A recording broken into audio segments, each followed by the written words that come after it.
હવે આવે છે કૃચ્છ સાધ્ય વ્યાધિ. તો એમાં પેલામાં શું હતું કે હેતુ પૂર્વરૂપ ને રૂપ અલ્પ હતા. હવે આમાં શું મધ્યમ, મધ્યમ હેતુ, મધ્યમ પૂર્વરૂપ, મધ્યમ રૂપ. તો સેમ એવી પહેલી લાઈન બનાવી દેવાની. નિમિત્ત, હેતુને નિમિત્ત કીધું છે. નિમિત્ત પૂર્વરૂપાનામ રૂપાનામ મધ્યમે બલે. પેલું શું હતું? અલ્પાની યશ્ય છે. કાલ પ્રકૃતિ દુષ્યાનામ સામાન્ય તમસ્ય છે. પેલામાં કાલ, પ્રકૃતિ, દુષ્ય એ બધા ઓપોઝિટ હતા. આમાં શું સેમ હશે, એ બોડીથી સેમ હશે. પછી શું કીધું? ગર્ભિણી વૃદ્ધ બાલાનામ, એટલે કે એ લોકોને ડિસીઝ અફેક્ટિંગ. આ ડિસીઝ કોને થશે કૃચ્છ? તો કે પ્રેગ્નન્ટ વુમેનને, પછી જે વૃદ્ધ છે એમને, જે નાના બાળકો છે એમને. ન અતિ ઉપદ્રવ પીડિતમ, એટલે કે આમાં બી એટલા બધા કોમ્પ્લિકેશન નહીં હોય, સેમ સેમ બંનેમાં. પછી શું કીધું કે શસ્ત્રક્ષાર અગ્નિકૃત્યા, એટલે આમાં શસ્ત્રનો ઉપયોગ કરવો પડશે, સર્જરી કરવી પડે, કેમ કે આ ડિફિકલ્ટ ટુ ક્યોર છે.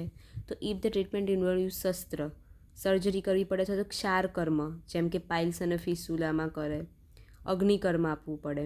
તો આમાં આ વસ્તુ કરવું પડશે. પછી અનવમ, અનવમ એટલે આ ડિસીઝ નવો નહીં હોય. પેલો શું હતો? If the disease is not, પેલો ડિસીઝ નવો હતો, આ નહીં હોય નવો. પછી કૃચ્છ દેશજમ, if the patient belongs to a difficult place or if the disease involves a complicated body part. એ કોઈ ડિફિકલ્ટ પ્લેસથી આવતો હોય, ત્યાંના લીધે થયું હોય, તો એવું બી કોમ્પ્લિકેશન આવી શકે એના બોડીમાં.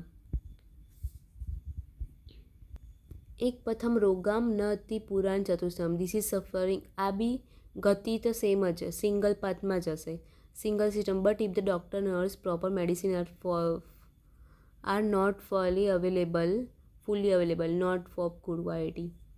પછી દ્વિપ્રથમ, પેલું શું હતું કે એક પ્રથમ હતું. આ શું હતું કે 2 બોડી ચેનલ્સ હશે. But disease is not very old, એટલું બધું બી જૂનું નહીં હોય. દ્વિદોષજમ, 2 દોષના લીધે થયું હશે. પેલું શું, કાં તો વાતના લીધે થયું હોત, કાં તો પિત્તના, કાં તો કફમાં. આ 2 દોષના, કાં તો વાત પિત્તના કોમ્બિનેશનથી, કાં તો વાત કફના કોમ્બિનેશનથી, કાં તો પિત્ત કફના લીધે થયો હશે. તો આ થયું કૃચ્છ સાધ્ય વ્યાધિ. તો સુખ સાધ્યના કૃચ્છ સાધ્ય યાદ રાખવું ઇઝી થયું કમ્પેરિઝન રીતે, કે આમાં હેતુ પૂર્વરૂપ ને રૂપ અલ્પ પ્રમાણમાં હશે, જ્યારે આમાં મધ્યમ પ્રમાણમાં હશે. આમાં કાલ, દુષ્ય, દોષ, પ્રકૃતિ એ બધું ઓપોઝિટ હશે, આમાં સેમ હશે. પછી આમાં ગર્ભિણી, વૃદ્ધ અને બાળકોને જલ્દી થઈ શકે છે. પછી અહીંયા બીજું શું કીધું કે આની ગતિ 1 છે, બરાબર, આની ગતિ 2 છે.